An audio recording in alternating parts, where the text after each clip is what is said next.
Бургер Кинг жедел тамақтану желісінде шу шықты. 4 жыл бойы бұл ресторанда жұмыс істеген баланы жұмыстан қуып шыққан. Бұл жаңа Ресейден көшіп келген басшымен байланысты болуы мүмкін екен. Бургер Кингке жұрт бойкот жариялап жатыр. Олимпиаданың жаңа жұлдызы Михаил Шайдоровтың тиісетін түгі қалмаған соң ел қазақ емессің деп шулап жатыр. Жеңімпаз бұл сынға жауап беріпті. Тіпті бұлай жазған азаматтарға ашуланып та қалған. Қазақ тілі кедейлердің, даяшылар мен арба итеретіндердің тілі. Мәжіліс депутаты Самат Нұртазаның бұл пікірі халық арасында қызу талқыланып жатыр. Бұл сөздерді шынымен депутат айтты ма? Әскердегі әлімжеттік тоқтар емес, саптағы сарбаздың жағын сындырып, қаладағы пәтерге қамап тастаған. Ақпарда осындай шулы істерге тоқталам. Ассалаумағалейкум.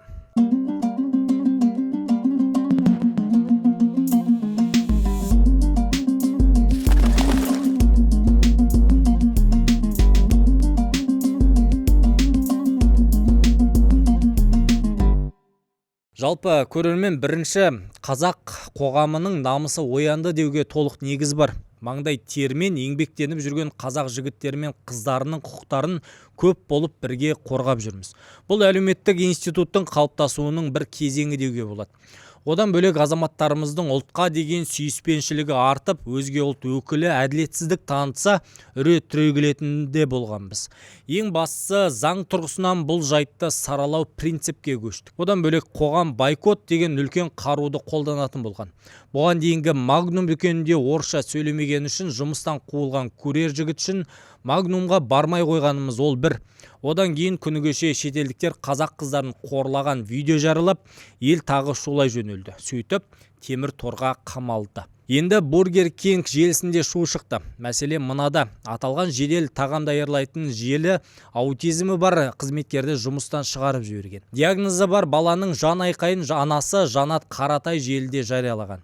Әлібек есімді азамат бургер желісінде 4 жылға жуық жұмыс істеген көрінеді. Бұл жағдай желі қолданушылар арасында кеңінен талқыланып, көпшілік отбасыға қолдау білдірді. Жаңа өңірлік басшы Сергей келген сәттен бастап өзгерді, Әлібек те өзгеріп кетті. Қудалау басталды. Кейін жұмыстан шығуға итермелеп жатқанын естідік. Жеке әңгімелеспекші едім, бірақ болмады. Роботпен сөйлескендей болдық. Ол біздің елімізге жақында ғана көшіп келген, инклюзив дегенді білмейді. Ол аутист адамдардың басқалармен тең дәрежеде жұмыс істей алатынын естіп те көрмепті. Бұл сұмдық. Желі қолданушыларын желпілткені де осы болды. Аталған желінің өңірлік филиалын басқаруға жақында Ресейден қоныс аударған азамат келген. Бұл жайтты естіген азаматтар Бургер Кингке бойкот жариялап жатыр. Компания өкілдері аталған жағдайға байланысты қызметтік тексеріс басталғанын растады. Тексеру жүргізіліп жатқан кезеңде басшылардың бірі уақытша қызметінен шеттетілді деп хабар таратты Бургер Кинг. Қазақстан Республикасының еңбек және халықты әлеуметтік қорғау министрлігінің мәліметінше, Алматы қаласының мемлекеттік еңбек инспекторлары Әлібек Қаратайдың үйіне барып, онымен жеке сөйлескен. Сондай-ақ оның әкесіне телефон арқылы еңбек заңнамасындағы кепілдендірілген құқықпен шағым беру тәртібі жан-жақты түсіндірілген.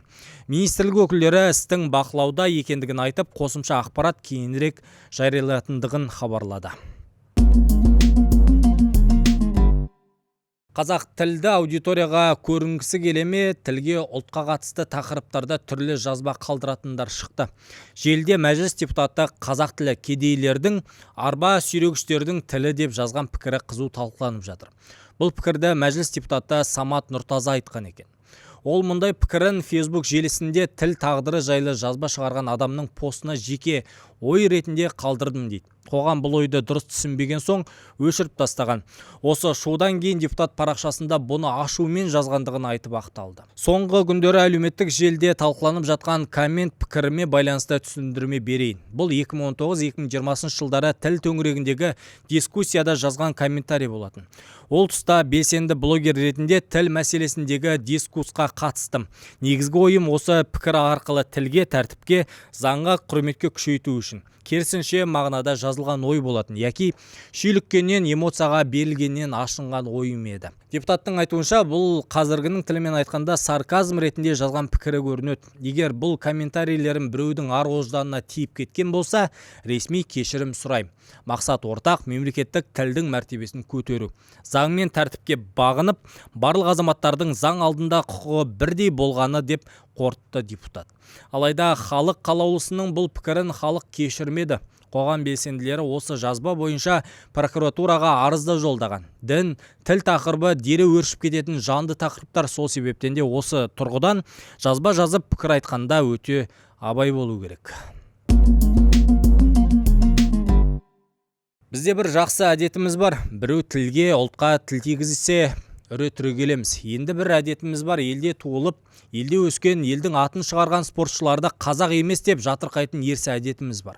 Жақында Олимпиада ойындарында алтынды жұлып берген қазақ баласы деп бөркімізді аспанға айтсақ, бұл қуанышқа қуана алмайтын мысық тілеу адамдар да бар екен.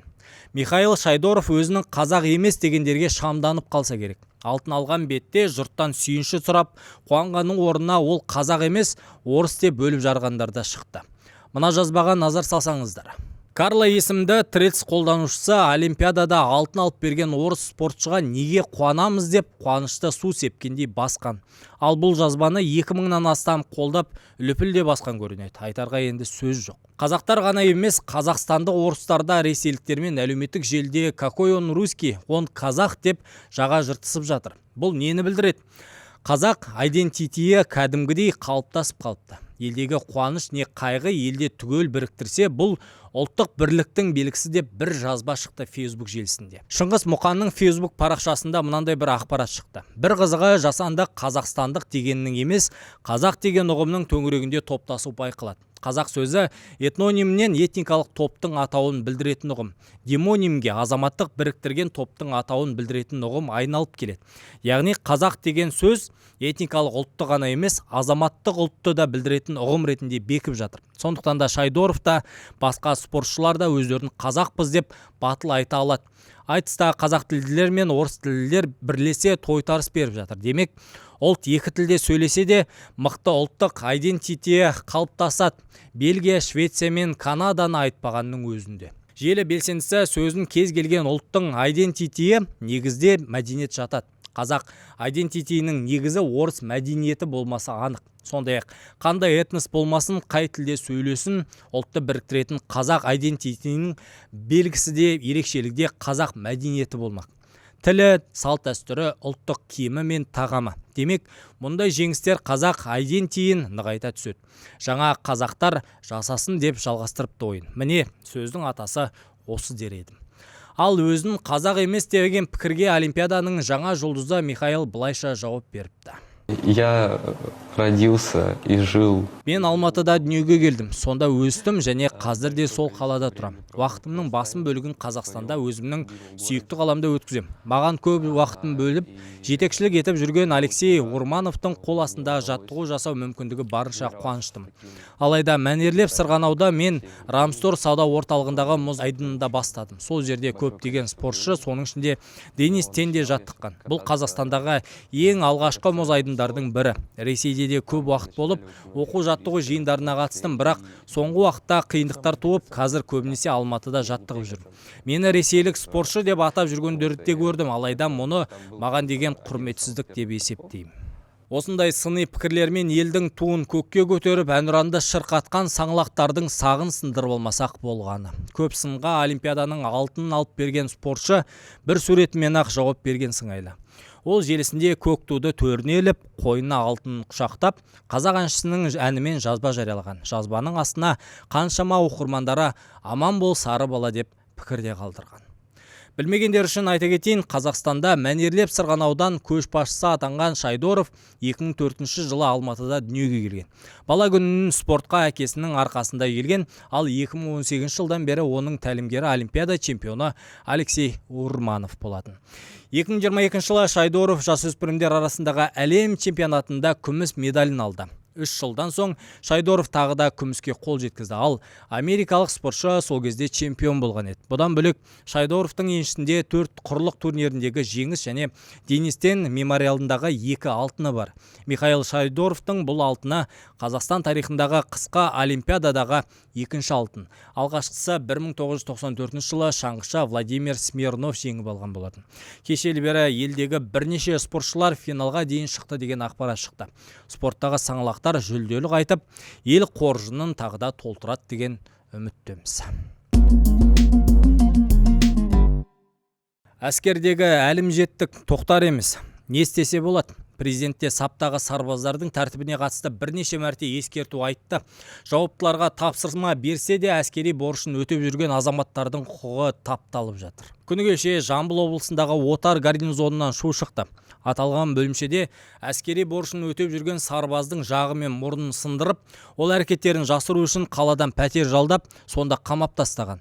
Сарбаздың айтуынша оның жағын темірмен ұрып сындырған көрінеді. Жазбаларда сарбазға операция жасалғанымен кейін тиісті медициналық бақылау көрсетілмегені айтылған. Сондай-ақ туыстары оны болған жайтты жасыру мақсатында пәтерде ұстағанын алға тартады. Қосымша тексеру барысында операцияның талапқа сай жүргізілмегені анықталғаны хабарланды. Төбелеске себеп оның тегін мазақтаудан басталған көрінеді. Алматы облысы Жамбыл районы Ұзағаш ауылында тұрамын. 2025 жылы 28 майда баламды әскери борышын өтеуге жібердім. Әскери борышын 214-50 жасында атқарып жатыр. Сол баламды сержанттар, 3 сержант тұрып, бірі темірмен жағын сындырып, жасырын 2 рет операция жасатқан. Алматыдағы 5-ші поликлиникаға. Біз баламды мен сонда не отан қорғауға ма, әлде сержанттардан таяқ жеп өлімге жіберіп отырмыз ба? Мына оңбаған сержанттарға жазасын алуын сұраймыз, жазасын беруін сұраймыз. Қазіргі уақытта сарбаз Алматы қаласындағы әскери госпитальда ем қабылдап жатыр. Оқиғаға байланысты әскери полиция қылмыстық кодекс бойынша іс қозғап, сотқа дейінгі тергеп тексеруді бастады. Ресми мәліметке сәйкес материалдар бірыңғай сотқа дейінгі тергеп тексеру тізілімінде тіркелген. Тергеу аясында оқиғаға қатысы бар барлық тұлғалардың әрекетіне құқықтық баға беріледі. Сондай-ақ әскери бөлім басшылығынан жарғыға қайшы әрекеттер туралы жоғарғы тұрған басшылыққа дер кезінде хабар берілмеу үшін медициналық көмек ұйымдарына қатысты да тергеу амалдары басталған көрінеді. Тергеу кезінде бірқатар офицер қызметінен уақытша шеттетілді. Қорытындысы бойынша кінәлілер заң аясында жауапкершілікке тартылатынын айтылды. Жағдай қарулы күштер басшылығының жеке бақылауына алынды деген хабар жетті. Сарбаздардың аналарының жан айқайын біз үнемі көтеріп келеміз. Осы жайтқа қатысты қандай да бір ақпар болса, бірінші болып сіздерге жеткізетін боламын. Айтарым осы болды. Ел іші тыныш болсын.